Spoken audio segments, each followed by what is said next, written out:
오늘 비디오에서는요, 워싱턴 카운티 오레곤 쪽 부동산에 대해서 잠시 말씀드리겠습니다. 안녕하세요. 미국 부동산 코리안 리얼터 샤안입니다. 전체적으로 봤을 때 워싱턴 카운티에 있는 가정집, 단독주택이 거의 한 13만 5천 개 정도가 돼요.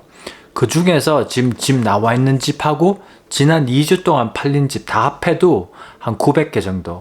그게 보면 0.7% 정도, 0.7% 정도의 리스팅만 지금 움직이고 있다. 그렇게 보니까 전반적으로 봤을 때 아직까지 좀 마켓이 얼어 있는 상태인 것 같아요.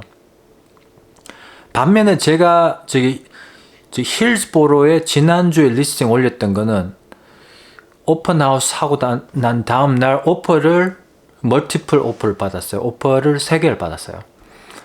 3개를 받아서 지금 언더 컨트랙트에서 지금 집 검사하고 있는 중인데, 그러니까 집이 팔리는 숫자는 상당히 낮지만 집이 팔릴 집은 또 잘 팔린다. 그러니 이게 어떻게 보면 바이어 마켓으로 부르기도 힘들고 셀러 마켓이라고 부르기도 힘이 들어요.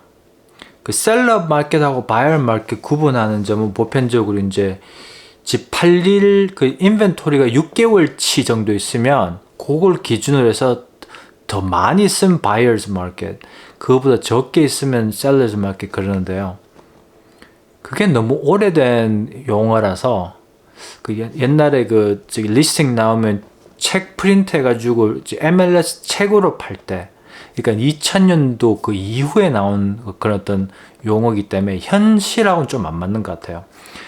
지금 제 개인적으로 생각은 만약에 인벤토리가 2달만큼 더 많이 쓴 바이어 마켓으로 되고 2달보다 적게 있으면 셀러 마켓, 제 생각엔 그런데, 또 개인적으로 달라지는 게 집 파는 사람 입장에서 빨리 팔아야 되는 분들, 예를 들어서 한 달 만에 팔아야 된다. 그러면 한 달 지나고도 오퍼가 안 들어오면 갑갑해지기 때문에 그 주인한테는 구매자 마켓으로 느껴질 수밖에 없어요. 개인적인 어떤 상황이나 개인적인 현실에서 압박감 받는 그런 거 고려 안 하고 그냥 인벤토리만 딱 잘라서 한다는 그거 자체가 잘못된 거죠. 그래서 지금 팔리려고 나와 있는 집들이 630개고요. 지금 액티브한 리스트가. 그 다음에 오퍼 받은 게 176개입니다. 지난 2주 동안. 그 중에 한 개는 제 리스팅이죠. 힐스보에 있는 리스팅.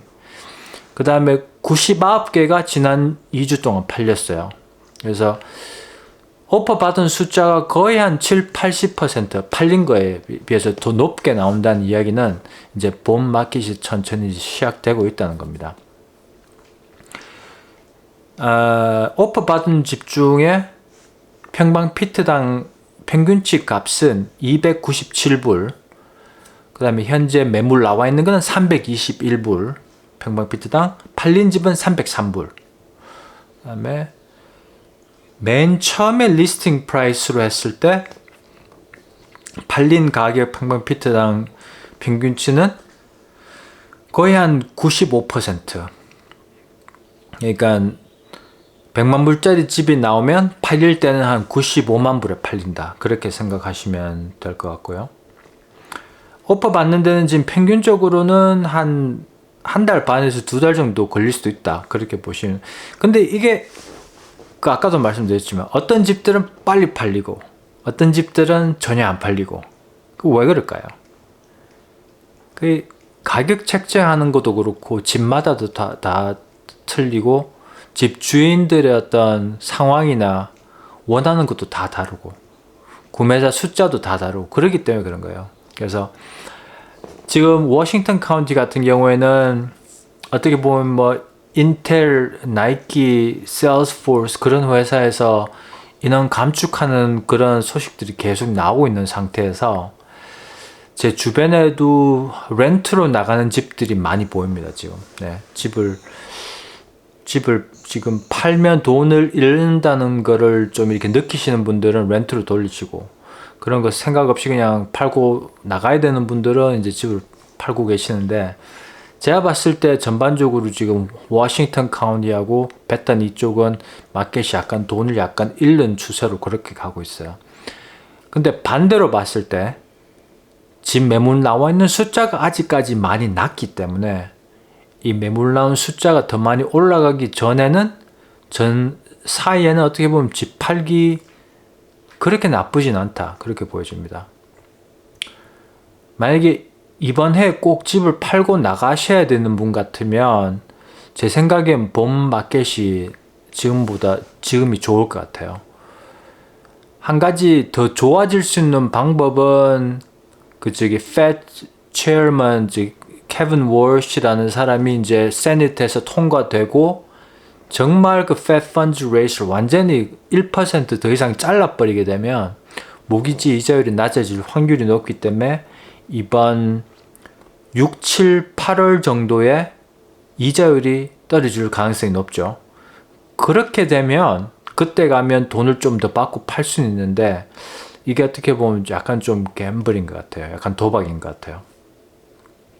그래가지고 만약에 7월달, 8월달 시기 놓쳐버리고 나면 또 이 가격이 이렇게 계속 떨어지는 추세로 다음 해 봄까지 이렇게 가는 거기 때문에 기회 잡기가 참 힘을 들 수도 있어요. 만약에 그 리스팅이 모기지 이자율이 안 떨어진다면 지난 3주 전쯤인가 이제 트럼프 대통령이 뭐 돈을 많이 부어가지고 이자율 낮추겠다고 그래가지고 첫 주에 좀 떨어졌어요. 근데 그때 떨어지고 나서 지금까지 하나도 안 떨어졌어요. 돈을 지금 붓고 있는 건지 아니면 그렇게 약속해놓고 다 실천을 또 안 하는 건지 그건 모르겠지만 이자율이 지금 30년짜리가 5.875%로 계속 지난 한 3주 동안 계속 그렇게 유지가 되니까 좀 긍정적으로 보이다가도 좀 그렇게 안 보이는 그래서 그 Fed Funds Rate이 이번 5월달, 6월달에 떨어진다는 기대 가능성이 많다고 봐도 지금까지 이 정부가 계속 해온 걸 보면 좀 많이 믿을 수는 있을지 모르겠어요. 그게 어떻게 보면 은행 대표들이 좋아하는 거가 많기 때문에 정부가 힘이 좋다고 해도 그게 안 바뀔 수도 있어요. 그렇게 되면 부동산이 지금처럼 이렇게 꽁꽁 얼은 상태 같은 느낌의 부동산이 계속 유지가 될 수도 있다. 그렇기 때문에 지금 상태에서 이제 파셔야 되면 가장 중요한 건 가격 설정을 잘 하셔야 된다는 거. 그게 상당히 중요합니다. 그 정도 오늘 말씀드리고요. 포틀랜드 오레곤 쪽에 집 파는 거, 그 다음에 사거나 매매 투자, 그런 부분에서 관심 있으시면 언제든지 전화 주십시오. 503-515-4499입니다. 봐주셔서 감사하고요. 다음 비디오 뵙겠습니다. 안녕히 계세요.